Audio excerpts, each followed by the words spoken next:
हुआ है। अगला प्रश्न क्या कहता है, निम्नलिखित में से कौन सा केंद्र शासित प्रदेश क्षेत्रफल की दृष्टि से सबसे छोटा है, यह आपको बताना है। ये जो केंद्र शासित प्रदेश आपकी आंखों के सामने लिखे हुए हैं, 8 केंद्र शासित प्रदेशों में सबसे छोटा केंद्र शासित प्रदेश आपको क्षेत्रफल में बताना है। कार्तिया पटेल हमारे साथ जुड़ते हैं, कार्तिया पटेल है ना, या कार्तिक लिखा हुआ बच्चे बहुत दूर कमेंट चल रहे हैं, तो जो भी हैं एसपी हमारे साथ हैं। हाँ बताइए जरा इसका जवाब क्या होगा बच्चे, दिवाकर ठाकुर का आंसर बी आया है, एसपी का आंसर आप बताओगे सर लक्षद्वीप इसका बिल्कुल सही जवाब होगा बच्चे, लक्षद्वीप इसका बिल्कुल सही जवाब होगा। पूछ किसके बारे में रहा है, क्षेत्रफल की दृष्टि से।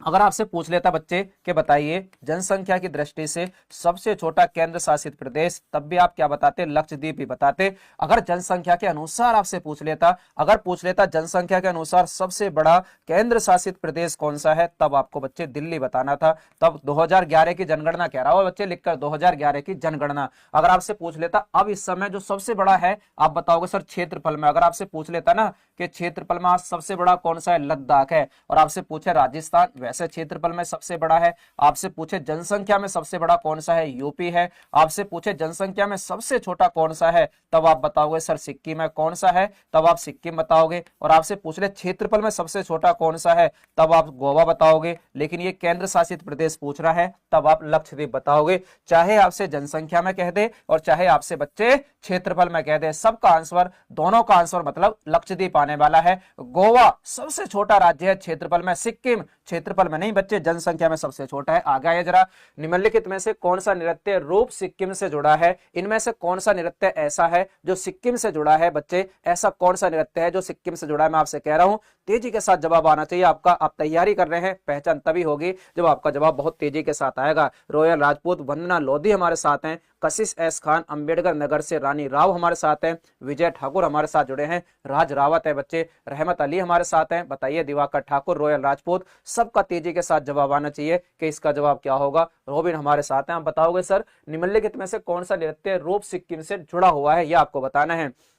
देखो मुनारी कहाँ है बच्चे, मुनारी आप बताओगे सर ये केरल में देखने के लिए मिलता है। कहाँ ये मुनारी होता है बच्चे, एक लोक नृत्य है केरल का। भांगड़ा कहाँ होता है बच्चे, आप सबने सुना होगा, भांगड़ा तो पंजाब का बड़ा ही फेमस है। आपसे पूछेगा कोलाटम, ये बच्चे तमिलनाडु में देखने के लिए मिलेगा। कहाँ, आप कहोगे सर तमिलनाडु में। और तसो शब्दों कहाँ मिलेगा, नाम से ही पता लग रहा है, तसो शब्दों कहीं ना कहीं तिब्बती भाषा में लिखा हुआ है बच्चे, किसमें, तिब्बती भाषा में। और तिब्बत वाले क्षेत्र में ही बौद्ध धर्म का तसी शब्दों, तासी शब्दों ये नृत्य बनाया जाता है। सिक्किम बच्चे वहीं तो है, आप बताओगे सर बिल्कुल वहीं है सिक्किम।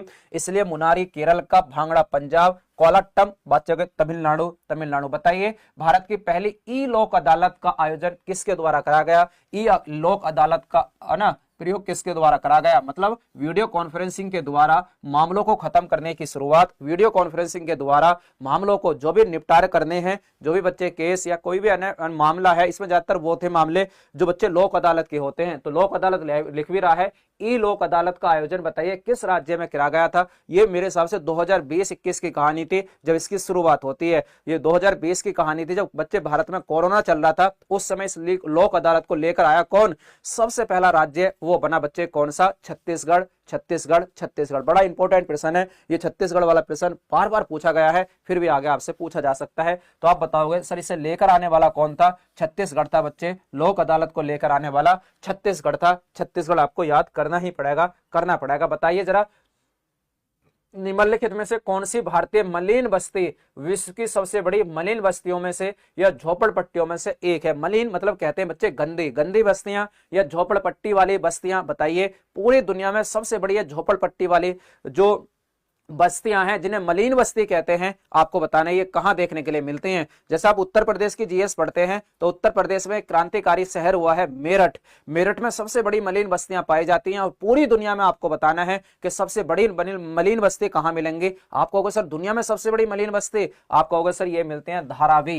ये धारावी जो मलिन बस्ती है बच्चे ये सबसे बड़ी बताई गई, ये भी मलिन बस्ती है। जैसे बलसुआ कहां पाई जाती है, आप सब जानते हैं बच्चे, ये दिल्ली में देखने को मिलेगी। कहां, दिल्ली में। ये धारावी कहां मिलेगी, आप कहोगे सर ये मुंबई में मिलती है, ये मुंबई में है। मैं आपसे क्या कहना चाह रहा हूं, मैं आपसे कहना चाह रहा हूं बच्चे मलिन बस्ती झोपड़पट्टियां बताइए, जहां झोपड़पट्टियां वहां पक्के मकान नहीं मिलेंगे, वहां झोपड़ी मिलेंगे, वहां मलिन बस्ती मिलेंगी। वो झोपड़पट्टियां सबसे बड़ी पूरे विश्व में कहां है, मुंबई के अंदर धारावी बस्ती कहते हैं। क्या, धारावी, सुना भी होगा, फिल्मों में देखा भी होगा, इनको कहते हैं बच्चे धारावी। आगे आइए जरा, ऊर्जा के निम्नलिखित सोर्सों में से कौन सा पारंपरिक ऊर्जा का एक उदाहरण है। पारंपरिक आपको ऊर्जा का एक उदाहरण बताना है, मतलब जिसको एक बार यूज कर कर दोबारा यूज नहीं किया जा सकता, उन्हें कहते हैं बच्चे पारंपरिक, है ना। जिन्हें हम बार बार रीन्यू नहीं कर सकते, जिन्हें बार बार हम यूज में नहीं ला सकते, उन्हें क्या कहते हैं बच्चे? पारंपरिक। गैर पारंपरिक नहीं पूछ रहा, वो पारंपरिक पूछ रहा है, वो पारंपरिक पूछ रहा है। बताइए जरा राहुल मौर्य, राहुल सिंह गुर्जर, बताइए इसका जवाब क्या होगा? इसका जवाब क्या होगा? भलसवा बिल्कुल नई दिल्ली में पाई जाने वाली एक प्रकार की क्या है?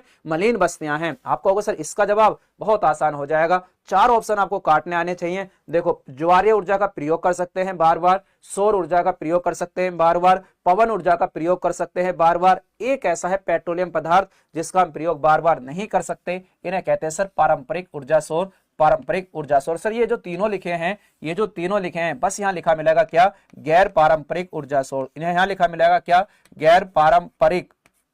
यहां लिखा मिलेगा गैर पारंपरिक ऊर्जा सोर्स, जिन्हें हम बार बार प्रयोग में ला सकते हैं ना, रीन्यू कर सकते हैं। आप बताओगे सर इसके अलावा अगर आपको कोयला लिखा मिल जाए ना, कोयला, तो कोयला भी तो बच्चे ऐसा ही होता है। बिल्कुल सर, पेट्रोलियम पदार्थ में पता क्या क्या आ जाते हैं?